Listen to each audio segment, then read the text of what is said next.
Thank you doctor साहब for a beautiful comment. Medicine चाहिँ यस्तो एउटा प्रडक्ट हो जुन चाहिँ कन्ज्युमर आफैले डिसिजन गर्दैन थियो कि। सो यसमा चाहिँ आइदर प्रेस्क्राइबर अथवा फिजिसियनले अथवा मेडिकल प्र्याक्टिसनर जो हुनुहुन्छ उहाँहरूले चाहिँ प्रेस्क्राइब गरिसके पछाडि बिरामीले कन्ज्युम गर्ने हुन्थ्यो। तर अहिले चाहिँ कस्तो भन्दाखेरि अब होइन, जति चाहिँ यो नलेजहरू बढ्दै गयो, जति ओपनली चाहिँ यो रिसोर्सेसहरू एभाइलेबल भइसक्यो, मान्छेहरूमा चाहिँ सेल्फ मेडिकेसन र मान्छेहरूले चाहिँ औषधिको बारेमा इजिली थाहा पाइसके पछाडि उहाँहरूले रिक्वेस्ट गर्ने चलन चाहिँ बढिराखेको छ। अब यो दुईवटा ठाउँमा चाहिँ रिक्वेस्ट भइराखेकै हुन्छ। जस्तो एउटा चाहिँ फिजिसियन लेभलमा उहाँहरूले रिक्वेस्ट गर्नुहुन्छ, सेकेन्ड भनेको चाहिँ फार्मेसीमा उहाँहरूले रिक्वेस्ट गर्नुहुन्छ फर द सेल्फ मेडिकेसन। अब डक्टरको लेभलमा चाहिँ उहाँहरूले कहिले मल्टिभिटामिन रिक्वेस्ट गर्नुहुन्छ, ग्यास्ट्रिकको औषधि अथवा चाहिँ अनावश्यक रूपमा आफूले जुन पढेर आएको छ त्यो औषधि मलाई कस्तो होला भनेर रिक्वेस्ट गरेर एन्ड देन डक्टरले चाहिँ उहाँहरूकै अनुसारको प्रिस्क्राइब गरिदिने पनि देखिन्छ भने कम्युनिटी फार्मेसीमा त अब म्याक्सिमम सेल्फ मेडिकेसनहरूमा दोहोरो क्वेसन नै हुँदैन। उहाँहरूले जे रिक्वेस्ट गर्नुभएको छ त्यो जस्ट बेचिदियो, बेचिसके पछाडि सक्यो। सो मोस्ट अफ द व्यापारिक हिसाबले चाहिँ उहाँहरूको अन रिक्वेस्ट सेल्फ मेडिकेसनलाई प्रमोट भइराखेकै देखिन्छ।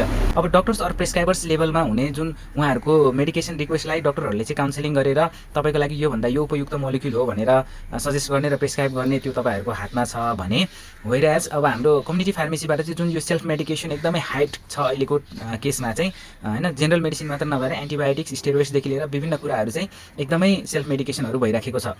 यसलाई कन्ट्रोल गर्ने क्यापेसिटी भनेको चाहिँ फार्मासिस्टमा छ र फार्मासिस्टले चाहिँ त्यसलाई मिनिमाइज गराउन सकिन्छ।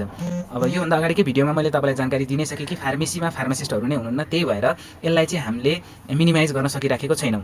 अब एज अ कम्युनिटी फार्मेसी मैले प्र्याक्टिस गरिराख्दाखेरि पनि मैले चाहिँ बिरामीलाई कम्प्लिटली उसको सेल्फ मेडिकेसनमा चाहिँ बन्देज लगाउन सकिराखेको हुँदैन। किन भन्दाखेरि मैले यहाँ नबेचिराख्दाखेरि अर्को काउन्टरमा गएर चाहिँ उसले किन्छ। मैले यहाँ आइराख्दाखेरि के गर्छु त भन्दाखेरि बिरामीलाई परामर्श दिन्छु, यो यस्तो चिज हो, यो यसको लागि हुन्छ, यो यसको लागि हुँदैन, तपाईँले युज गर्न खोज्नुभएको इन्डिकेसन के हो, कसका लागि हो, कति प्रयोग गर्नुभयो, कति समयको लागि प्रयोग गर्नुभयो भएन जस्ता विभिन्न क्वेसनरहरूमा चाहिँ मैले उहाँहरूसँग काउन्सिलिङ गरेर त्यस पछाडि डेन्जर साइनहरू एक्सप्लेन गर्दा गर्दै पनि उहाँहरूले चाहिँ इन्सिस्ट गरेर माग्नुहुन्छ भने मैले चाहिँ बेच्छु। त्यो मेरो माल प्र्याक्टिसै हो।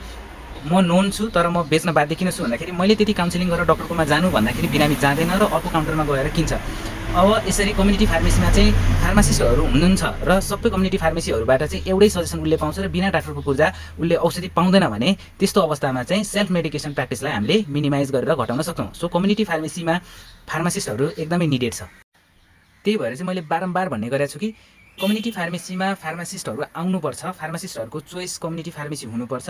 More and more pharmacist are needed in the community pharmacy field.